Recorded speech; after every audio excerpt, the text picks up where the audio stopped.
Well, guys, don't be like me. You SX E5, you E50 dads, you know what can happen to these electric motors, especially on these KTMs.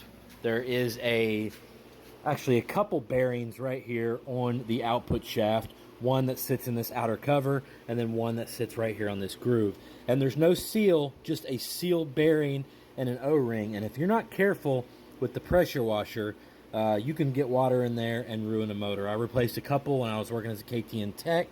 I've been really careful with my kids, but this is Weston's, but he has ridden in a lot of muddy and watery situations, and it started to make a noise the other day, and I felt the wheel. It was really notchy, so I thought these bearings were probably bad. This one feels fine, but the other one was really bad. This one was stuck onto the output shaft and had pretty much no movement in it whatsoever. It only got worse as I looked inside here. I've already cleaned it up a lot, but there was some water, some muddy grit.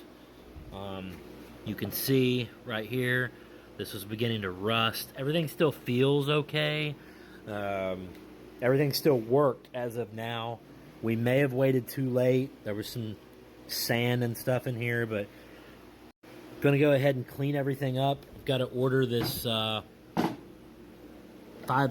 O-ring right here. Also had to replace the O-ring on the output shaft itself right there. So focus.